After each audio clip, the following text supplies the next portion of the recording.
Bonjour, je suis Léna, j'ai 23 ans. J'ai fait une licence et un master de communication à Sciences Po Paris et je suis devant vous pour parler des spécificités de ce cursus et ce que ça m'a apporté.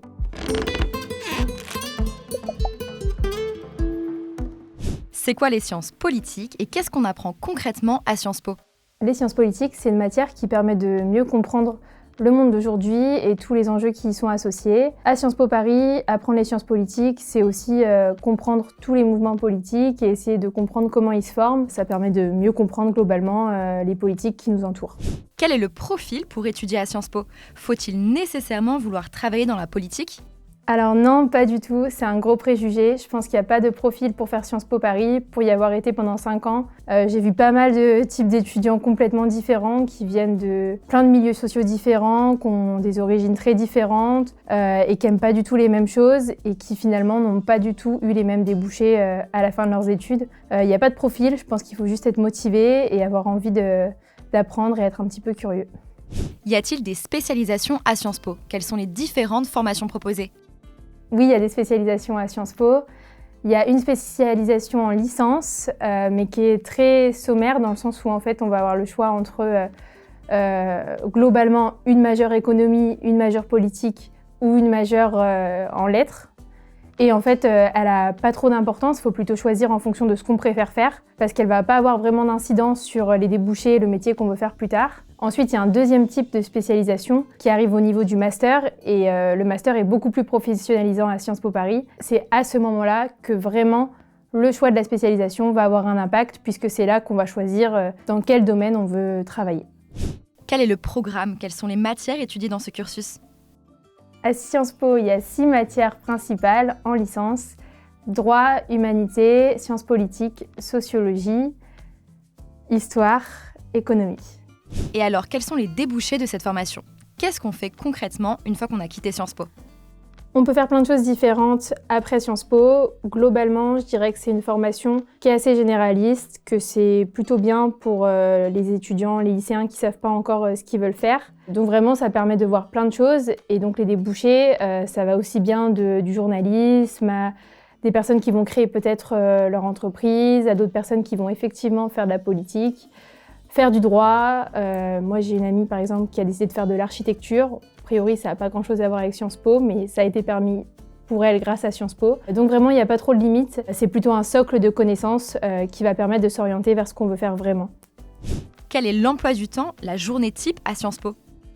Alors, la question de l'emploi du temps à Sciences Po, c'est une question qui est assez complexe parce qu'en fait, ça va dépendre complètement d'un étudiant à un autre. C'est un peu à la carte, les cours à Sciences Po. On a ces 6 matières principales, mais en dehors de ça, tout est fait pour qu'on ait le temps de s'intéresser à d'autres sujets et d'explorer d'autres compétences. Globalement, dans une journée type, on a pas mal de temps libre pour pouvoir soit se renseigner académiquement davantage sur nos cours, mais aussi peut-être pour s'investir dans des associations, dans des projets personnels comme lancer une chaîne YouTube, peut-être un compte sur les réseaux sociaux, lancer son entreprise. Enfin, on peut faire tout un tas de choses, mais il y a vraiment ce temps dédié dans la journée pour s'investir sur un projet un peu plus personnel. Et toi, pourquoi est-ce que tu as choisi de t'orienter vers cette voie? Alors moi, je connaissais pas du tout Sciences Po quand j'étais au lycée. J'ai découvert Sciences Po en terminale parce que ma prof d'histoire m'a un petit peu forcée à candidater. Moi, je voulais faire du journalisme à l'époque parce que j'avais une association qui était un magazine pour les jeunes de ma région. Et donc, grâce à ce magazine-là, elle m'a dit « Écoute, peut-être que tu serais le profil pour faire Sciences Po ». Moi, pareil que beaucoup de lycéens de mon âge, je pensais que c'était pour faire que de la politique et pour devenir président de la République. Mais vous fumez, monsieur? En réalité, je me suis renseignée sur Internet, c'était pas du tout ça. Et donc mon deuxième réflexe, c'était de me dire c'est beaucoup trop cher pour moi, je pourrais pas faire Sciences Po. Et je me suis rendu compte qu'en fait, il y avait... En fait, dans ma tête, une fois que j'ai connu Sciences Po, j'avais pas mal de freins qui me disaient ne le fais pas. Donc j'ai mis beaucoup de temps avant de choisir effectivement de le faire. J'ai plutôt candidaté au cas où en me disant bon, pourquoi pas. Et par surprise, j'ai été acceptée. Est-ce que tu t'es sentie épanouie dans cette formation? Donc moi, à Sciences Po, j'avais pris la spécialisation Europe, Amérique du Nord. Et donc quand je suis arrivée sur le campus, il n'y avait que des étudiants internationaux qui venaient du monde entier ou des étudiants français qui avaient voyagé dans le monde entier, qui parlaient tous anglais et qui parlaient de trucs que je ne comprenais pas du tout.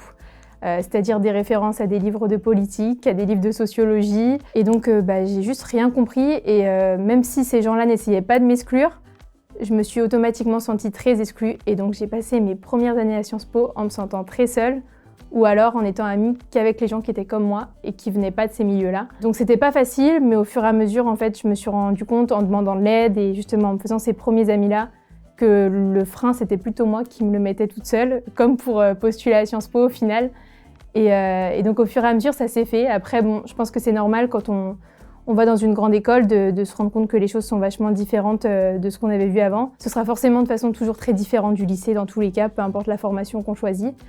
Donc je pense qu'il y a ce petit temps d'adaptation qui a été pas facile pour moi. Après en master, ça a été totalement différent. C'est là que je me suis vraiment plus épanouie, dans le sens où là on avait beaucoup plus de liberté et surtout je faisais une formation avec des matières qui me plaisaient vraiment. Là où il y avait ces matières qui m'étaient plus imposées en licence à Sciences Po, à partir du master, j'ai choisi communication. Et donc je faisais que des cours sur le digital et sur les relations publiques qui m'intéressaient vraiment et qui avaient vraiment un rapport avec ce que je voulais faire plus tard. Et ça a tout changé pour moi. Quels sont les points forts et les points faibles de Sciences Po ?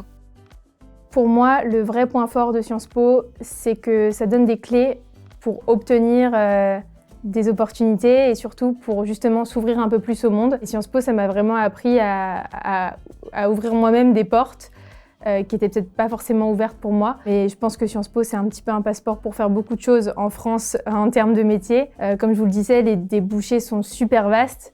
Mais c'est aussi parce que généralement, quand on dit qu'on vient de Sciences Po, les gens attendent beaucoup de choses et surtout autorisent beaucoup de choses parce qu'on vient de Sciences Po. Donc pour moi, c'est quand même le gros avantage puisque pour les gens comme moi qui n'ont pas forcément un réseau ou une famille pour les aider, ça m'a permis d'avoir accès à des jobs plus facilement parce que je pouvais dire que je venais de Sciences Po. Mais du coup, pour moi, l'inconvénient, c'est aussi ça, dans le sens où quand on dit qu'on fait Sciences Po, on est forcément rattaché à plein de stéréotypes. C'est quelque chose qui va nous suivre au cours de notre carrière professionnelle. Je ne sais pas si ça dure dans le long terme parce que j'ai que 23 ans, mais ce que je remarque, c'est que quand je postule à des jobs ou même quand j'en parle avec des amis, dire que j'ai fait Sciences Po, ça veut forcément dire que je suis ceci, que je suis cela, que mon école elle est comme ci, qu'elle est comme ça. Comme c'est très médiatisé, forcément, il faut s'attendre à ce que les gens émettent peut-être un jugement sur cette formation. Donc ça aide dans la vie de tous les jours pour avoir des jobs, mais forcément, ça fait rentrer un petit peu dans une case, quoi. Et alors, qu'est-ce que tu fais maintenant ? Qu'est-ce que tu as prévu pour la suite ? Alors moi, actuellement, je travaille pour des maisons de luxe. Je viens de commencer un job chez Chanel. Dans les relations publiques, je suis chef de projet senior sur les contenus éditoriaux de la maison. Ça a l'air très compliqué, mais en réalité, c'est assez simple. C'est-à-dire que je réfléchis à des messages de communication pour Chanel ou pour d'autres marques de luxe dans mes autres jobs auparavant. Et donc, ces messages de communication, je réfléchis à quel est le meilleur moyen pour qu'ils aient un impact et pour qui touche l'audience qui a été définie pour telle campagne ou pour tel produit ou pour telle collection.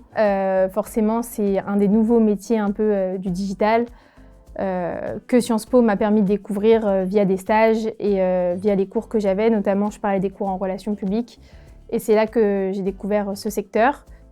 Pour moi, ça faisait sens parce que justement, on parlait des spécialisations en licence à Sciences Po. Moi, j'avais fait la spécialisation en lettres, donc humanité politique. Et auparavant, j'avais fait une licence littéraire, quand c'était encore les licences qui étaient réparties comme ça. Donc toujours un parcours autour des lettres et de l'écriture, et donc ça se retrouve encore dans mon travail aujourd'hui. Comment as-tu financé tes études ? J'ai financé mes études à Sciences Po. En fait, c'est très simple. J'ai pas payé mes études à Sciences Po. Il se trouve que j'ai été admise par une procédure d'égalité des chances, qui a toujours en fait des procédures d'égalité des chances aujourd'hui à Sciences Po. Il y a plein de lycées en fait dans la France et dans les dom-toms qui sont parrainés par Sciences Po et du coup il y a des aides qui permettent de rentrer plus facilement dans l'école en fonction de notre profil. Moi, j'ai bénéficié de cette aide-là, qui a été une aide financière, mais aussi une aide pédagogique. Un accompagnement tout au long de ma scolarité qui m'a permis aussi de rencontrer des mentors et d'avoir un vrai accompagnement professionnel pendant mes études. Sur la question du financement, c'est pas seulement des frais de scolarité réduits pour les étudiants qui bénéficient d'égalité des chances. Plus globalement, il y a pas mal d'étudiants boursiers à Sciences Po. Je sais plus exactement les pourcentages, mais je pense au moins 30%. Les frais de scolarité sont en fonction des revenus des parents. Et que donc forcément, si les parents ne gagnent pas beaucoup d'argent, les frais de scolarité seront faibles ou alors ils seront gratuits. Pour assurer peut-être aussi les personnes qui voudraient bénéficier comme moi de cette procédure d'égalité des chances, en plus des frais de scolarité gratuits, Sciences Po avait mis en place un système de bourses, toujours en fonction des revenus des parents et des bourses qu'on a par le Crous. Et donc, ça m'a permis, moi, pendant mes études, à la fois à Reims et à Paris, donc pendant mes 5 années d'études, de bénéficier d'un supplément de ma bourse du Crous. Et moi, j'avais peut-être 70-75% environ de ma bourse du Crous qui m'était versée en plus par Sciences Po. Donc, j'avais globalement à peu près 2 bourses, quoi. Et ça m'a vraiment permis de vivre à Paris et ça m'a permis aussi de ne pas avoir à trop m'inquiéter de mes finances pendant mes études, quoi. Et moi, j'ai eu un parcours un petit peu atypique à Sciences Po parce que j'ai décidé de travailler en même temps que mes études dès le début de ma scolarité, à la fois pour des raisons financières en partie, mais j'étais quand même aidée par mes bourses, mais aussi parce que je voyais beaucoup d'étudiants qui avaient déjà des projets associatifs ou alors grâce au réseau de leur famille ou des expériences précédentes, des voyages, avaient déjà fait beaucoup de choses. Et comme j'avais un petit peu la pression, moi, d'avoir quasiment rien fait, ou en tout cas j'avais l'impression de ne pas avoir fait assez. Donc j'ai fait ce choix de travailler à côté de mes études. J'ai pu faire des stages dans des rédactions, puisque moi ce qui m'intéressait c'était le journalisme. Donc j'ai travaillé pour Le Monde, pour Libération, pour Combini, tout ça en même temps que mes études à Sciences Po, donc j'ai réussi à concilier les deux. Et surtout, parfois Sciences Po m'a aidée à ce que ça rentre dans mon emploi du temps. Donc ça c'est important à préciser parce qu'il n'y a pas beaucoup d'études finalement qui vont vous aider ou en tout cas vous encourager à avoir une activité professionnelle en dehors de vos études. Et donc là, c'était le cas. Donc au début, c'était des stages. Ensuite, ça a été des piges en freelance. Donc ça m'a vraiment permis de vraiment me familiariser avec le monde professionnel. Et ensuite, j'ai pu faire des CDD à partir de ma fin de 2e année de licence. J'ai été en CDD donc, pendant quasiment 2 ans. Et après, toujours CDD et CDI en master. Donc c'est vraiment pas commun à Sciences Po. Mais en fait, quand on a un projet et qu'on a envie de le défendre, je sais qu'il y a même des sportifs professionnels, il y a des personnes qui, comme je vous le disais, ont créé leur propre entreprise ou alors même un gros projet associatif. Je pense notamment à Léa Moukanas qui est dans les Forbes Under 30 là, cette année. Et donc, il y a des profils comme ça qui ont vraiment une idée en tête et qui ont envie de faire Sciences Po pour un objectif précis. Et là-dessus, le truc que je peux pas enlever à Sciences Po, c'est qu'ils vont quand même faire en sorte que ça fonctionne et que vous puissiez réaliser vos projets. Et qu'en est-il de l'international à Sciences Po ? Un vrai atout à Sciences Po, c'est qu'il y a des spécialités géographiques, en plus des différentes spécialisations qu'on peut retrouver en licence. Ces spécialités géographiques, elles sont divisées en plusieurs campus dans la France. Alors là, comme ça, je ne vais pas pouvoir me rappeler de toutes les spécialités et de tous les campus, mais je sais notamment qu'il va y avoir Menton pour les pays arabes, il va y avoir Le Havre pour les pays asiatiques, il va y avoir celui que j'ai fait, Europe-Amérique du Nord, pour les relations forcément entre l'Europe et l'Amérique du Nord. Il y a Europe-Afrique qui va étudier donc, différents enjeux autour des pays africains en fonction de nos affinités, etc. C'est pareil pour l'Amérique du Nord. Il va y avoir des cours qui sont plus sur le Canada, des cours qui sont plus sur les États-Unis, etc.